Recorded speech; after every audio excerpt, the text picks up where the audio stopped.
Hello दोस्तों, स्वागत है आप सभी का आपके अपने चैनल हाई एजुकेशन जोन में। और आज हम फिर से आप सबके लिए इंडिया जीके की सीरीज लेके आए हैं। सीरीज में हम वही क्वेश्चन ऐड करते हैं जो एचएसएससी एग्जाम में बार बार रिपीट होते हैं। दोस्तों, जितने भी एचएसएससी के प्रीवियस ईयर के क्वेश्चन होते हैं वो हम सीरीज में ऐड करते हैं और कुछ अनटच लेवल के क्वेश्चन उसमें डालते हैं। तो चलिए स्टार्ट करेंगे फर्स्ट क्वेश्चन से। और फर्स्ट क्वेश्चन हमारा है, मोहनजोदड़ो में सबसे बड़ा भवन कौन सा था? तो राइट ऑप्शन हमारा सी हो जाएगा, धान्यागार। मोहनजोदड़ो का सबसे बड़ा भवन धान्यागार था।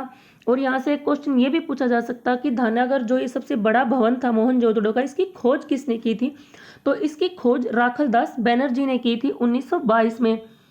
धान्यागार भवन की खोज किसने की थी? राखलदास बनर्जी ने 1922 में। बहुत इंपॉर्टेंट क्वेश्चन है, एचएसएससी एग्जाम में पूछा जा सकता है। हड़प्पा सभ्यता से क्वेश्चन पूछे ही जाते हैं हर एग्जाम में।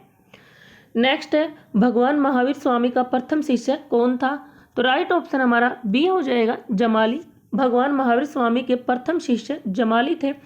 और भगवान महावीर स्वामी की जो पुत्री थी प्रियदर्शना, कुछ बुकों में प्रियदर्शनी भी लिख देते हैं उसको, तो प्रियदर्शना थी जो इनकी बेटी, उनकी शादी भी जमाली के साथ ही हुई थी, यानी कि इनकी पुत्री के पति भी थे और इनके प्रथम शिष्य भी थे। नेक्स्ट क्वेश्चन है, भारत के महान्यायवादी की नियुक्ति कौन करता है? ये क्वेश्चन भी आप किसी भी एग्जाम में बैठ जाओ, आपको बहुत सारे एग्जामों में मिलता है। रिपीटेड क्वेश्चन है, बार बार पूछा जाता है। तो राइट ऑप्शन हमारा सी हो जाएगा, राष्ट्रपति। भारत के महान्यायवादी की नियुक्ति राष्ट्रपति करते हैं।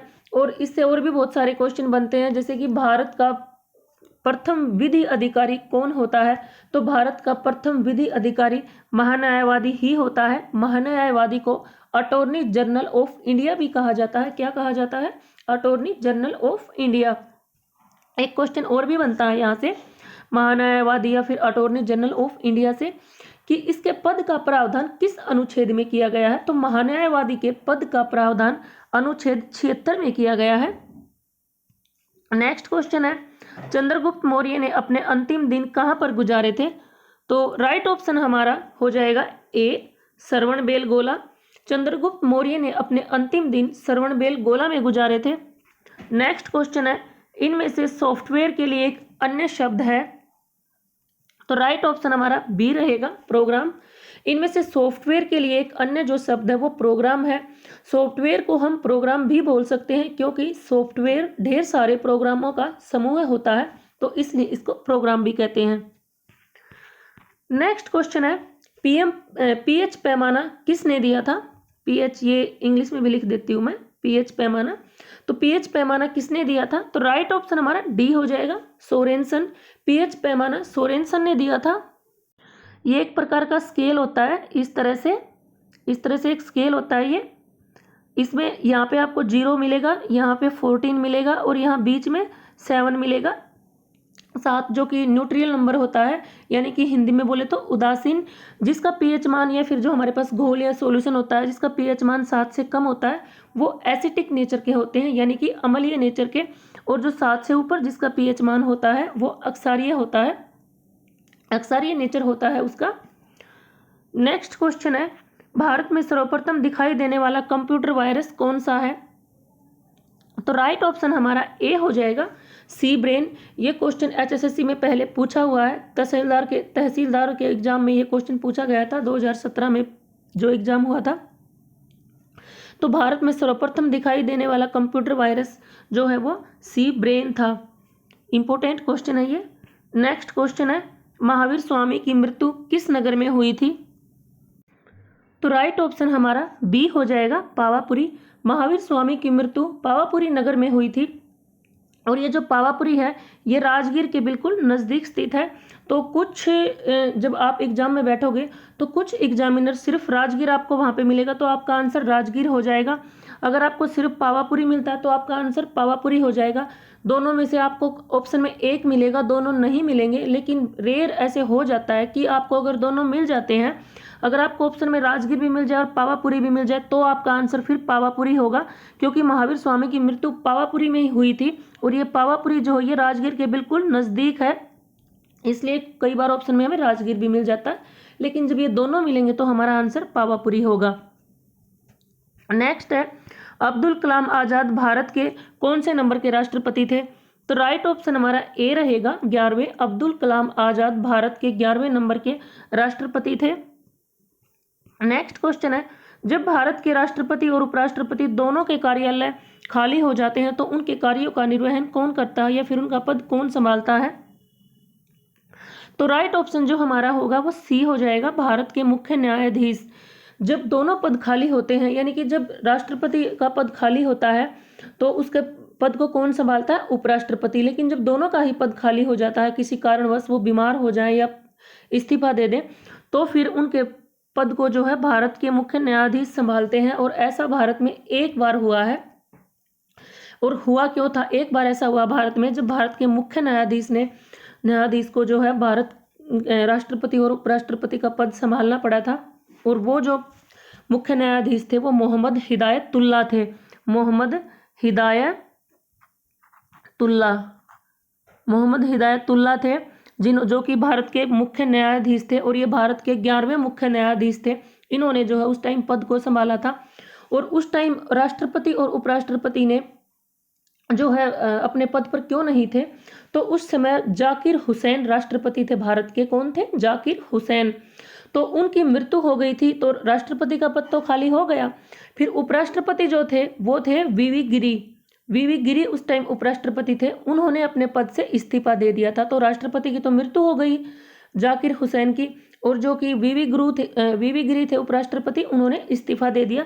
तो इसलिए भारत के मुख्य न्यायाधीश मोहम्मद हिदायतुल्लाह ने, जो कि भारत के 11वें मुख्य न्यायाधीश थे, इन्होंने इस पद को संभाला था।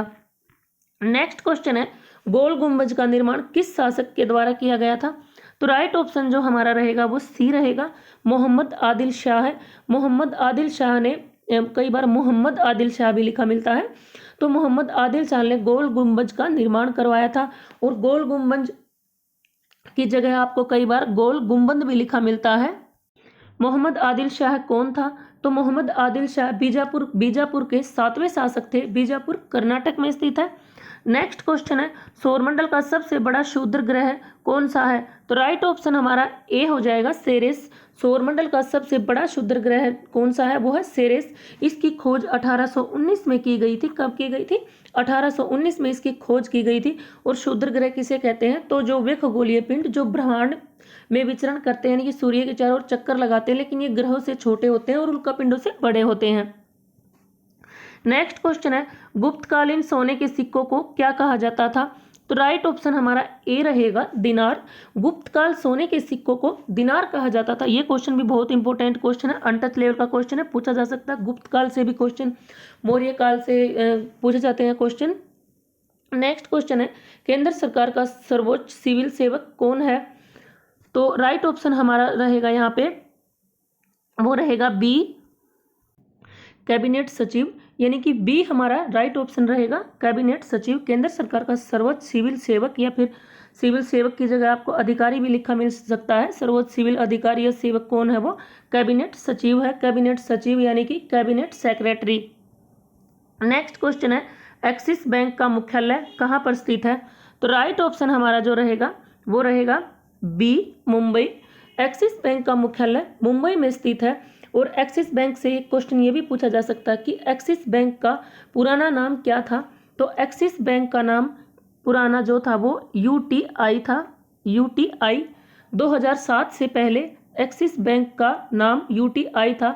2007 में बदलकर इसका नाम फिर एक्सिस बैंक रख दिया गया था और इसका हेडक्वार्टर जो है वो मुंबई में स्थित है। नेक्स्ट क्वेश्चन है जब प्लाज्मा से फाइब्रोनोजेन को निकाला जाता है तो शेष प्लाज्मा क्या कहलाता है? ये क्वेश्चन भी पूछा हुआ है, हरियाणा के एग्जाम में पूछा गया क्वेश्चन ये। तो राइट ऑप्शन हमारा ए हो जाएगा, सीरम। जब प्लाज्मा से फाइब्रोनोजेन को निकाला जाता है तो जो शेष जो बचता है वो सीरम कहलाता है। नेक्स्ट क्वेश्चन है यूनानियों को भारत से बाहर किसने निकाला था? तो राइट ऑप्शन हमारा सी रहेगा, चंद्रगुप्त मौर्य। यूनानियों को भारत से बाहर निकालने का श्रेय चंद्रगुप्त मौर्य को जाता है। नेक्स्ट क्वेश्चन है किताब उल हिंद नामक पुस्तक के लेखक कौन है? तो राइट ऑप्शन हमारा रहेगा वो रहेगा ए, अलब्रूनी। किताब उल हिंद नामक पुस्तक के लेखक अलब्रूनी है। नेक्स्ट क्वेश्चन है गोरक्षणी सभा की स्थापना किसके द्वारा की गई थी? तो राइट ऑप्शन हमारा बी हो जाएगा, आर्य समाज। गोरक्षणी सभा की स्थापना आर्य समाज के द्वारा की गई थी। और कब की गई थी? तो 1882 में आर्य समाज के द्वारा गोरक्षणी सभा की स्थापना की गई थी। नेक्स्ट क्वेश्चन है, मौलिक अधिकार किस देश से लिए गए हैं? तो राइट ऑप्शन हमारा हो जाएगा डी, अमेरिका। मौलिक अधिकार अमेरिका से लिए गए थे। ये इंग्लैंड यहाँ पे नहीं है, ये वैसे ही लिखा गया होगा। मौलिक अधिकार जो है वो अमेरिका देश से लिए गए थे, यानी कि संयुक्त राज्य अमेरिका से। नेक्स्ट क्वेश्चन है, दास कैपिटल किसकी प्रसिद्ध पुस्तक है? तो राइट ऑप्शन हमारा ए हो जाएगा, Karl Marx. Das Kapital Karl Marx की प्रसिद्ध पुस्तक है। पुस्तक भी पूछी जाती है 1 या 2 एग्जाम में। नेक्स्ट क्वेश्चन है, इनमें से कौन सी रचना मैथिली शरण गुप्त की है? तो राइट ऑप्शन यहाँ पे ई, उपरोक्त सभी आएगा। मैं लिखना भूल गई भाई यहाँ पे, उपरोक्त सभी। तो राइट ऑप्शन हमारा ई रहेगा, उपरोक्त सभी। ये चारों ही जो रचनाएं हैं वो मैथिली शरण गुप्त की हैं। साकेत, पंचवटी, भारत भारती, यशोधरा, ये चारों मैथिली शरण गुप्त की रचनाएं हैं। और यशोधरा अभी ग्राम सचिव का जो एग्जाम हुआ था ना, उसमें पूछी हुई थी कि यशोधरा जो है वो किसकी रचना है? तो यशोधरा मैथिली शरण गुप्त की हैं। ये चारों ही रचनाएं मैथिली शरण गुप्त की हैं। और एक और भी पूछी जाती है, जयद्रथ। एक जयद्रथ इनकी रचना है। ये भी कई बार HSSC एग्जाम में पूछ ली जाती है। अभी ग्राम सचिव में लिटरेचर ही डाल रखा था। नेक्स्ट क्वेश्चन है, बिल्ली शब्द का पुल्लिंग कौन सा होगा? तो राइट ऑप्शन हमारा डी रहेगा, बिलाव। बिल्ली शब्द का पुल्लिंग जो होगा वो बिलाव होगा। और भाई जैसे कुछ बच्चे बोल रहे हैं कि हिंदी की तैयारी करवा दो, तो आप मुझे बता दो कि हिंदी की आपको किस टाइप की वीडियो चाहिए।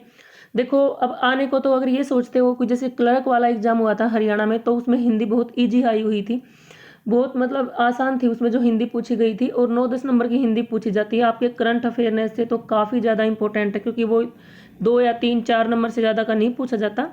लेकिन हिंदी 9, 8, 10 नंबर की पूछी जाती है। लेकिन अभी जब ग्राम सचिव का एग्जाम हुआ तो उसमें आपने देखा था कि हिंदी जो है वो कितनी टफ पूछ रखी थी, क्योंकि क्लर्क वाले में मैथ साइंस ज़्यादा टफ थे, तो यहाँ पे मैथ आपको ठीक मिल गया था ग्राम सचिव वाले में। लेकिन हिंदी सारी 11th 12th क्लास की डाल रखी थी, लिटरेचर डाल रखा था। और जो ग्रामर भी पूछी हुई थी, यानी कि जो व्याकरण, वो भी काफ़ी टफ पूछी हुई थी। तो आपको सब कवर करना पड़ेगा, जरूरी नहीं कि ईजी भी आ सकती है हिंदी और ज़्यादा टफ भी आ सकती है। नेक्स्ट क्वेश्चन है, यदि चंद्रमा पर बम विस्फोट हो तो उसकी आवाज पृथ्वी पर कितने समय बाद सुनाई देती है? तो राइट ऑप्शन हमारा ए हो जाएगा, कभी नहीं। यदि चंद्रमा पर बम विस्फोट हो तो उसकी आवाज पृथ्वी पर कभी भी सुनाई नहीं देगी। ये क्वेश्चन CHSL के एग्जाम में पूछा गया था, आगे भी पूछा जा सकता है। तो कभी भी हमें आवाज नहीं आएगी, क्योंकि इसका कारण ये है कि चंद्रमा पर वायुमंडल नहीं है, और वायुमंडल न होने के कारण जो है आवाज नहीं आएगी, क्योंकि उसको चलने के लिए आवाज़, इसी वजह से जो है पृथ्वी पर आवाज़ नहीं आएगी अगर वहाँ पे बम विस्फोट होता है, क्योंकि आवाज़ या फिर साउंड को चलने के लिए माध्यम की ज़रूरत होती है या फिर मीडियम की ज़रूरत होती है। लेकिन वहाँ पर वायुमंडल तो है ही नहीं, तो हमें उसकी आवाज़ कभी भी सुनाई नहीं देगी। अब ये कुछ क्वेश्चन मैं टेस्ट के लिए डाल रही हूँ। भारत के 2 शोध संस्थान मैत्री और दक्षिण गंगोत्री किस महाद्वीप पर स्थित है? और अगर वीडियो आपको पसंद आती है तो लाइक किया करो, शेयर किया करो, कोई डाउट है तो कमेंट में पूछ लिया करो, चैनल पे नए हो तो सब्सक्राइब कर लिया करो। नेक्स्ट है, भारत के किस स्थान को मरुस्थल की राजधानी कहा जाता है? दिन में 2 बार नियम से महासागरीय जल का उठना और गिरना क्या कहलाता है? और दूसरा भाई मैं ये पूछना चाह रही कि हिंदी की आपको किस तरह की वीडियो चाहिए। एक तो जैसे मैं यहाँ पे ये करवाती हूँ, टाइप करके ऐसे ऑप्शन टाइप क्वेश्चन करवाती हूँ, इस तरह से आपको हिंदी की वीडियो चाहिए या फिर डिटेल में चाहिए? देखो जैसे पुल्लिंग है, पुल्लिंग स्त्रीलिंग है, और आपके जो ये प्रत्यय तो कम ही पूछे जाते हैं, वैसे कई बार पूछ लिए जाते हैं, लेकिन ज़्यादातर विपरीत शब्द पूछे जाते हैं, विलोम शब्द पूछे जाते हैं। तो ये तो है ना ऑप्शन टाइप में आपके कवर हो जाएंगे, आपको समझ में आ जाएंगे। लेकिन जैसे संज्ञा है, ये क्या हो गया आपके समास है, समास बहुत ज़्यादा हर बार क्वेश्चन पूछा जाता है, तो वो ऑप्शन टाइप में करवा तो दूंगी, लेकिन अब आपको शायद वो उतने अच्छे से समझ नहीं आएगा जब तक आप उसको डिटेल में नहीं समझ लोगे। तो आप बता दो आपको ऑप्शन टाइप ऐसे ही समझना है, या फिर जैसे समास है, संज्ञा है, सर्वनाम है, उनकी आपको पहले जैसे A4 साइज सीट पे अच्छे से समझा दूं, फिर उससे रिलेटेड जितने भी क्वेश्चन बनते हैं वो आपके ऑप्शन टाइप में यहाँ पे करवा दूं। तो आप बता देना कमेंट बॉक्स में। नेक्स्ट है, अंधी डॉल्फिन भारत की कौन सी नदियों में पाई जाती है? भारत के कितने प्रतिशत भूभाग पर पर्वतों और पहाड़ियों का विस्तार पाया जाता है? तो आप अच्छे से बता देना कमेंट करके कि हिंदी आपको डीप में पढ़नी है या सिर्फ ऊपर ऊपर से पढ़नी है। अब आने का तो पता नहीं कहाँ से पूछ ले जाता है क्वेश्चन, तो आप बता देना। हिंदी मेरा सब्जेक्ट है, मैं आपकी पूरी तैयारी करवा दूंगी हिंदी की।